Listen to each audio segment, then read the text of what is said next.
Graça e paz a todos, sejam bem-vindos para o nosso vídeo, para a nossa mensagem de hoje. Abra sua Bíblia em Atos, capítulo 10, versículo 1 em diante. E havia em Cesareia um varão chamado Cornélio, um centurião da corte, chamada Corte Italiana, um homem religioso e temente a Deus, com toda a sua casa, o qual dava muitas esmolas ao povo e sempre orava a Deus. Este viu claramente numa visão, quase à hora 9ª do dia, um anjo de Deus que se dirigia para ele e dizia: Cornélio.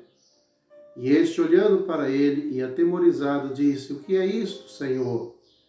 E ele disse-lhe: As tuas orações e as tuas esmolas têm subido para memorial diante de Deus.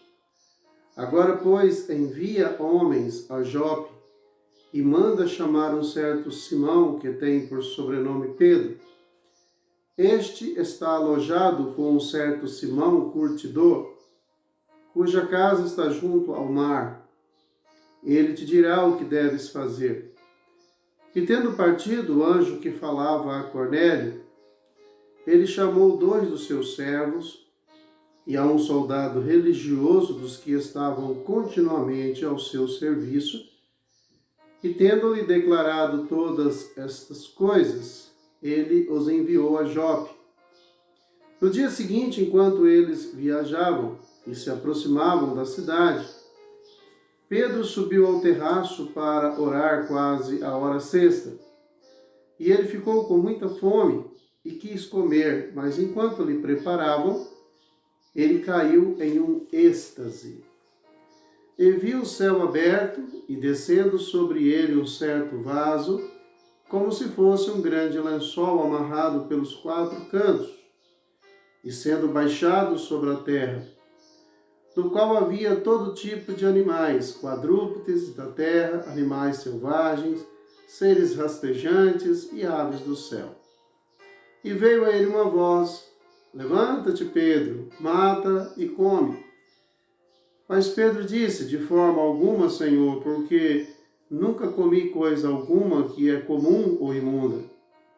E a voz lhe falou novamente pela 2ª vez: Não chames comum que Deus purificou. E isto aconteceu por 3 vezes. E o vaso foi recolhido novamente ao céu. Ora, estando Pedro duvidando em si mesmo sobre o que significaria a visão que ele tinha visto, eis que os homens que foram enviados por Cornélio perguntaram pela casa de Simão, parados à porta. E chamando, perguntaram se Simão, que tinha por sobrenome Pedro, estava alojado ali. Enquanto Pedro pensava sobre a visão, o Espírito disse-lhe: Eis que 3 homens te procuram. Portanto, levanta-te, desce e vai com eles, não duvidando, porque eu os enviei. Deus, mais uma vez, nos abençoe através da sua palavra. O nosso texto do capítulo 10 é um texto extenso, de 48 versículos. Usaremos a mesma tática que temos usado em outros momentos, onde analisamos textos maiores. Faremos apenas uma leitura introdutória e também deixaremos para que aqueles que acompanham possam também ler na sua própria Bíblia o restante do texto, a fim de que possa adquirir um conhecimento maior. Certamente será muito proveitoso se você fizer toda a leitura do capítulo 10. Muito bem, irmãos. Estamos aí mais uma vez no nosso momento de meditação. Esse tem sido um momento, acredito, abençoado, porque embora nós não estamos podendo, nos reunirmos presencialmente, como era do nosso costume, da nossa prática, nós temos procurado este meio alternativo de cultuar a Deus, mas não apenas cultuar a Deus, este meio alternativo de nos alimentarmos da palavra de Deus. E em relação a isso, eu vejo que não temos problemas, ou se tivermos alguns problemas, são problemas que nós podemos resolver. Mas é fato que está acessível, que está disponível, para que todos os irmãos não fiquem sem se alimentar com a palavra, com o ensino da palavra. Deus tem sido fiel para conosco e Deus tem usado homens, pregadores, para estar sempre apresentando a sua palavra, sempre falando dos seus propósitos, da sua vontade, das suas leis, dos seus ensinamentos para nós outros. Então, que os irmãos continuem se alimentando sempre, porque este alimento nos manterá fortes e nos manterá na nossa caminhada cristã, fazendo a vontade do nosso Deus. Então, vamos aproveitar este momento para meditarmos mais uma vez na palavra de Deus. Hoje, eu quero analisar com vocês Atos capítulo 10.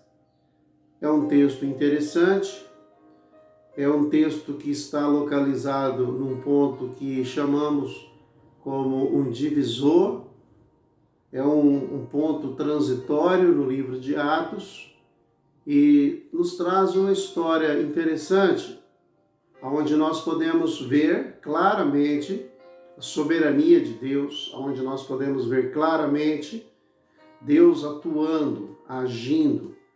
E isso nos deixa muito felizes, porque nós não servimos um Deus morto, nós não servimos um Deus que não tenha poder.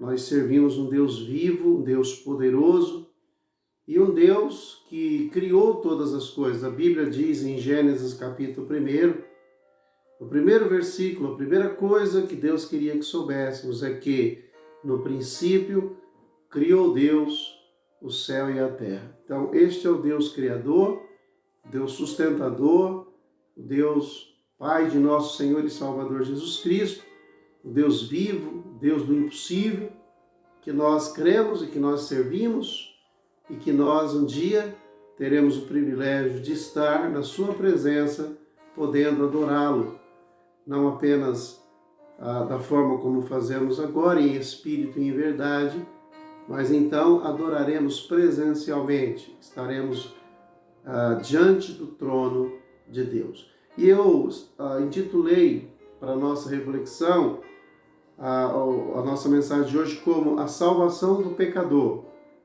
Eu vejo que, embora tenha muitas questões doutrinárias, questões históricas, eu vejo que o ponto principal aqui é falar sobre o amor de Deus em salvar o homem pecador. Porque Deus já havia salvado Pedro, Deus já havia salvado muitos judeus, Deus já havia salvado os samaritanos, e agora Deus está salvando gentios. E eis aí o divisor que eu disse para os irmãos. Então, aqui do capítulo 1 ao 9, nós temos Deus também atuando, Deus agindo, e aqui acontece uma transição, ou seja, muitas coisas haviam acontecido para que a partir de então algo novo, algo fixo pudesse ser estabelecido, e ao longo da nossa mensagem eu vou colocando isso, trazendo instruções, orientando em relação a isso. Bom, aqui no capítulo 10, nós então podemos ver um padrão daquilo que Deus estaria usando doravante para salvar o perdido e também introduzi-lo na igreja. Bom, primeiramente, os judeus, eles haviam testemunhado para os samaritanos e agora eles estariam testemunhando também para os gentios.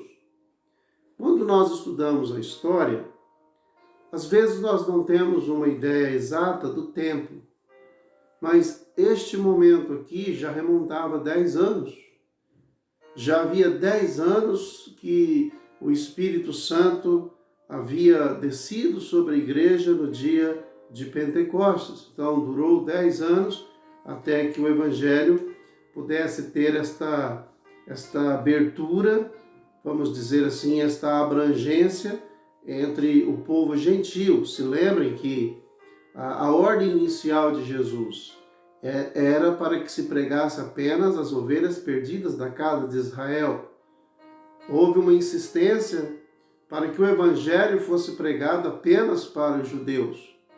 Mas segundo o próprio apóstolo Paulo, denominado ou intitulado apóstolo aos gentios, ele disse que por conta da rejeição e da dureza dos judeus, cremos como propósito de Deus, falei sobre os galhos naturais da oliveira verdadeira que foram cortados no vídeo anterior, o endurecimento do coração daquelas pessoas, para que um plano novo ou uma janela se abrisse, para que Deus então salvasse outros que não faziam parte da sua nação. Então Paulo diz que por causa do endurecimento dos judeus, ele estaria não se aventurando, mas ele estaria se entregando ao ministério gentílico, onde ele iria atrás agora não mais dos judeus, mas ele iria atrás dos gentios.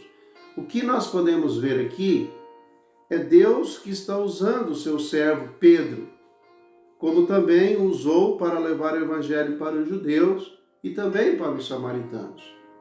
Pedro, irmãos, ele deve ser reconhecido aqui como aquele a quem Cristo escolheu para ser, talvez, um dos primeiros líderes, o primeiro pastor da igreja de Jerusalém. Simbolicamente, Pedro tinha as chaves dos céus.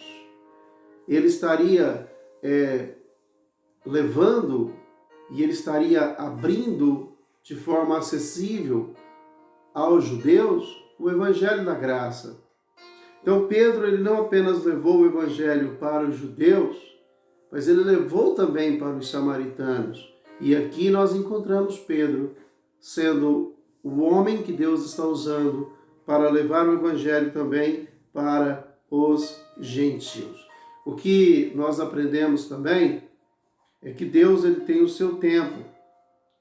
Deus age no seu tempo e ele também tem os seus servos exclusivos para ele usar. Então, não nos importando com o tempo, e Deus não se importa com o tempo, porque o tempo do homem é Cronos, o tempo de Deus é outro, é Kairos, ou Kairos.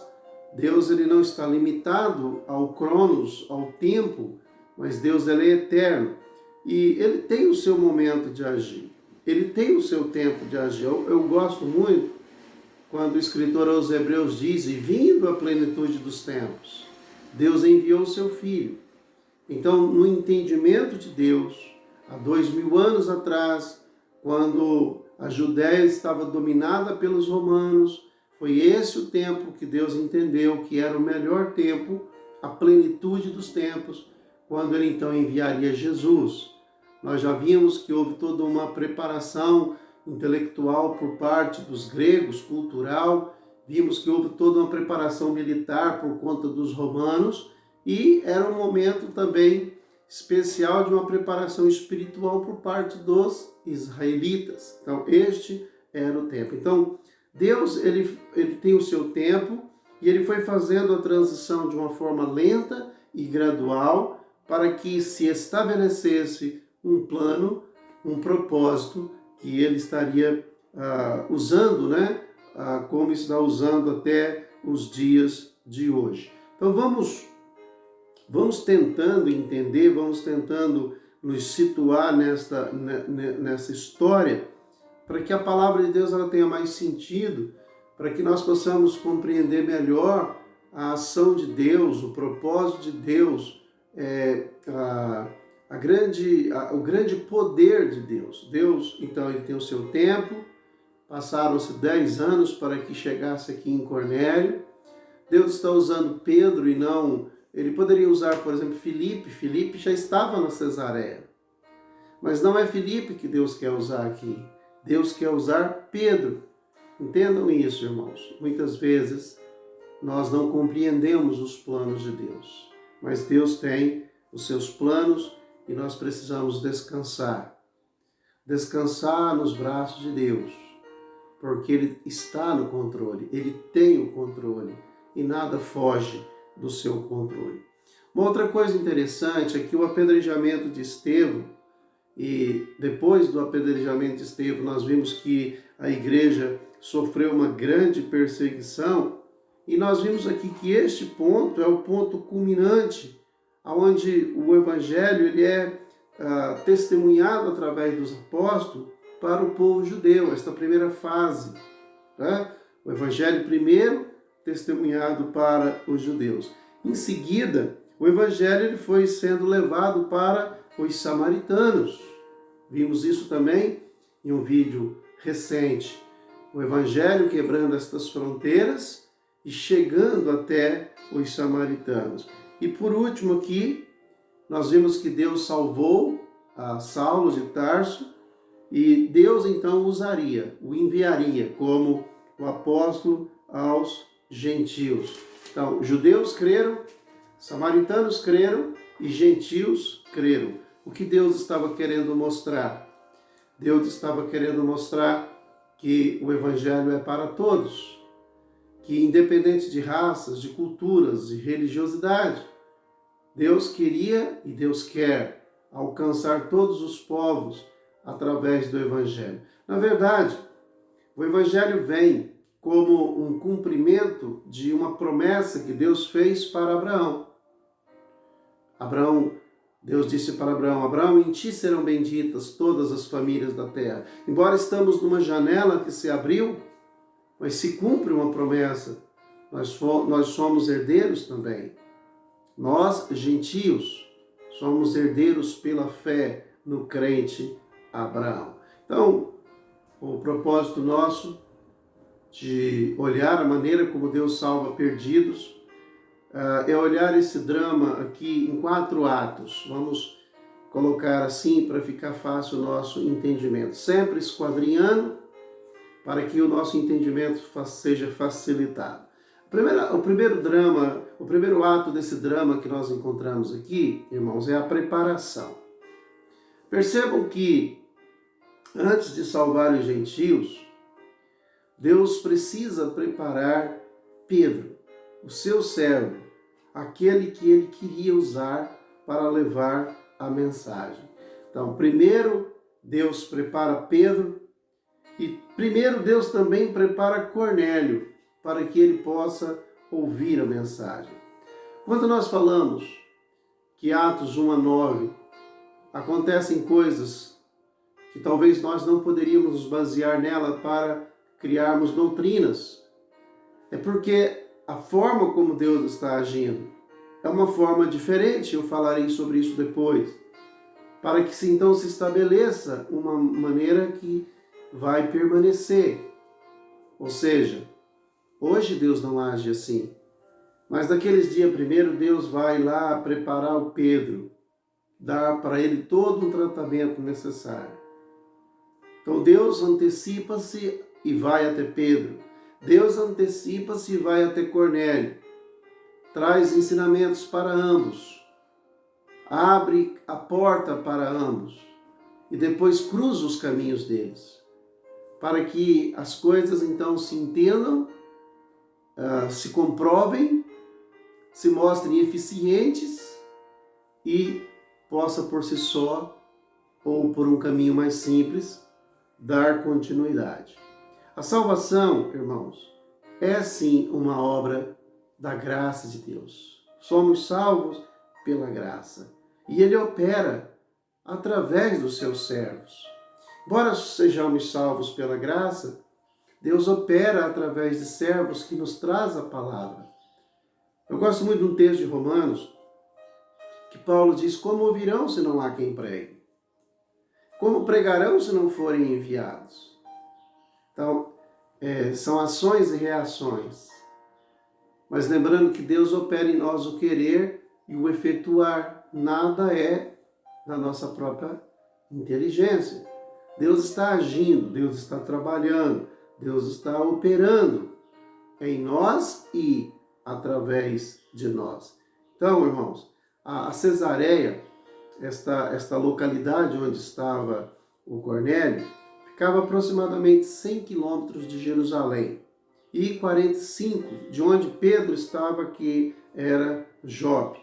Naquela época, a Cesareia era a capital romana da Judéia e ela se destacava pela sua beleza da arquitetura. Ali existiam casas, edifícios muito bonitos, uma arquitetura que chamava a atenção. E o Cornélio, ele vivia em Cesareia. Era um centurião romano, fazia parte de uma elite. O centurião, ele tinha sob o seu domínio até 100 soldados. A sua classificação estava na 6ª posição, numa hierarquia de poder. E esse centurião, ele poderia, se bem funcionasse, poderia ser promovido e atingir posições melhores, como, por exemplo, um centurião-chefe. E parece, irmãos, que esse centurião, parece que esse homem, o Cornélio, ele estava um tanto quanto cansado, talvez de rituais religiosos inúteis, mitos pagãos. Precisamos nos lembrar que aquele tempo era um tempo onde se explorava muito a questão religiosa. Havia muito paganismo, havia muitas superstições, havia muitas influências, havia muitas misturas. E é provável que as pessoas elas ficassem de um lado para o outro, talvez nas suas crises existenciais, tentando entender as coisas.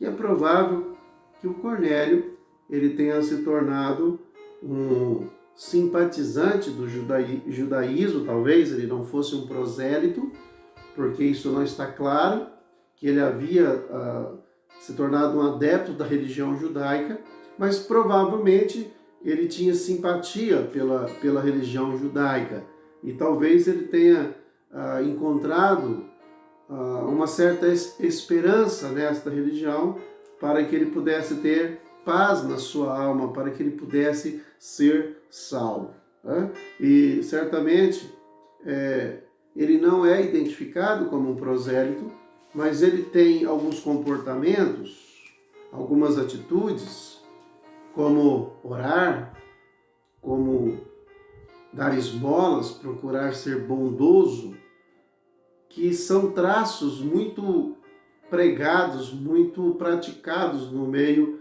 dos judeus, embora os fariseus eles eram muito atores, né? Eles conseguiam encenar muito, mas havia, irmãos, como sempre houve, em todos os tempos, em todos os segmentos, sempre houveram pessoas diferentes, pessoas mais quebrantadas, ou pessoas que tivessem interesses reais, mais verdadeiros, mais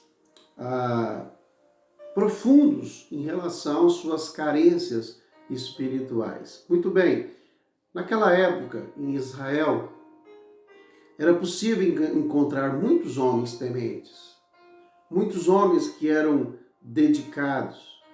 Porém, isso não era suficiente para salvá-los. Então, eram pessoas que não eram salvas, mas eram pessoas que nós diríamos que... Lembrem-se em João capítulo 4, quando Jesus disse que os discípulos deveriam orar ao Senhor da Seara, porque os campos estavam brancos, prontos para serem colhidos, mas faltavam ceifeiros. Tente entender assim: homens que estavam brancos como frutos que estavam maduros, prontos para serem colhidos. Homens e mulheres que só precisam ouvir o Evangelho, como galhos secos que estão esperando apenas uma centelha, uma fagulha, para que se inflame. E então em Israel também tinham pessoas assim, como nos nossos dias tem muitas pessoas assim também. São frutos maduros que estão prontos para serem colhidos. O cornélio era um fruto que estava no ponto, maduro para ser colhido. Esta é uma tônica desse capítulo, dessa história. Que tônica é essa? Cornélio, embora fosse religioso, embora orasse, embora jejuasse, embora tivesse a sua prática religiosa, embora as suas orações subiam diante de Deus como memorial, esse Cornélio ainda não era salvo, mas estava no ponto. E Deus está olhando, e Deus está conduzindo e dirigindo todas as coisas, porque Deus quer salvar Cornélio. Então, meus queridos irmãos, é muito possível uma pessoa ser muito religiosa, muito dedicada, e mesmo assim ela não ser salva. E o Cornélio aqui era um exemplo. Ele era sincero em sua obediência à lei de Deus, ele era sincero nos jejuns que fazia e ele também era uma pessoa muito generosa, mas contudo ainda não era uma pessoa salva. Então nós precisamos ter esse entendimento que é possível ter pessoas religiosas, tementes, íntegras, mas que ainda não são salvas. Vamos pensar que estas pessoas são estes frutos que estão brancos, prontos para a colheita. Existia uma diferença entre o Cornélio e muitos religiosos daquela época. É porque o Cornélio sabia que a sua religiosidade, que os seus esforços humanos, eles eram insuficientes para salvá-lo. Por isso, não se dava por satisfeito. E hoje, e muitos naquela época também, uma grande maioria dos religiosos, acham que as suas obras, elas são suficientes, que a sua devoção, sua temência a Deus é suficiente para salvá-los. Então, precisamos ter a consciência dos nossos pecados. Precisamos ter a consciência que somos pecadores. E Cornélio, ele tinha, porque nas suas orações, ele pedia para que Deus lhe mostrasse o caminho da salvação. Ele buscava por esclarecimento. Irmãos, um grande homem de Deus, John Wesley, ele era um homem muito religioso, ele era membro de uma igreja, ele era pastor e filho de pastor, trabalhou com missões estrangeiras por muito tempo da sua vida. Um homem que pregou para tantas outras pessoas. Mas este homem, John Wesley, ele não tinha certeza da sua própria salvação. Mas um certo dia, no dia 24, não sei o mês, de 1738, John Wesley estava em um grupo em Londres, ouvindo uma declaração, uma exposição de Martinho Lutero sobre o livro de Romanos. E enquanto ouvia aquela exposição, o seu coração ardia, e naquele dia, John Wesley se converteu verdadeiramente ao Senhor. Então olha como as coisas são. Um homem que era religioso, batizado, pastor, membro de igreja, envolvido com missões, pregava sobre Jesus, mas ele ainda não tinha experimentado Jesus. Então, aqui nós podemos ver que Deus enviou um anjo para preparar o Cornélio. Cornélio era um homem de muita disciplina, era um militar.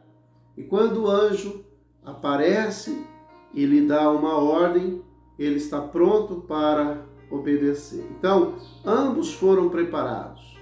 Pedro, por ser um judeu conservador, muito dedicado às leis de Moisés, ele precisou ser trabalhado por Deus porque algo diferente ia acontecer. As estruturas de Pedro seriam abaladas. Deus mostraria algo diferente para Pedro e Pedro precisava se desprender destas amarras que tanto o prendia. E certamente estas leis era como um muro entre judeu e gentios. Gentios para os judeus, eu já falei em outras ocasiões, eles eram considerados como cães, desprezíveis, né? Mas Deus iria mudar isso.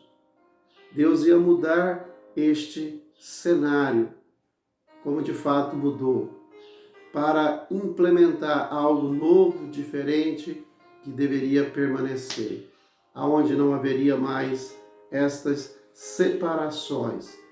Bom, nós olhamos aqui uma coisa interessante, que ao preparar Pedro, Deus está trabalhando com alguns instrumentos. A Bíblia fala que era um momento em que Pedro estava com fome e Deus lhe mostra alimentos que poderiam matar a sua fome. Mas é interessante que Deus mostra para Pedro alimentos imundos e alimentos limpos. E Pedro teria que fazer uma escolha, ele estava com fome. E aí, come ou não come?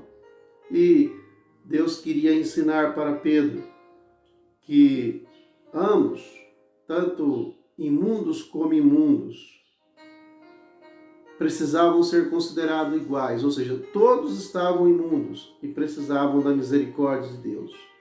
Para Pedro ser salvo, para Cornélio ser salvo, para que eu e você sejamos salvos, precisamos ser incluídos debaixo da misericórdia de Deus. Somos todos pecadores e precisamos da misericórdia de Deus. Ou seja, o tempo de Deus é perfeito. Enquanto Pedro estava tentando entender aquela visão, 3 homens enviados por Cornélio chegam à porta de Pedro procurando por ele. O Espírito Santo ordena, Pedro desce, recebe aqueles homens na sua casa, pergunta o que eles vieram fazer ali e depois então ele os segue. Muito bem, nós vamos fazer uma pausa aqui para que vocês tenham oportunidade de processar o que já ouviu e se preparar para a segunda parte, quando queremos concluir esta mensagem. Por hora, que você creia no poder de Deus, que você descanse nos braços de Deus. Deus é extremamente poderoso. Deus quer salvar você, Deus quer salvar o homem perdido. E Deus quer usar a sua igreja, Deus quer usar os seus servos para salvar. Lembre-se das palavras de Jesus. Levantei os vossos olhos e vede os campos que estão brancos, prontos para a colheita. Deus abençoe a sua vida, fique com Deus, fique em paz.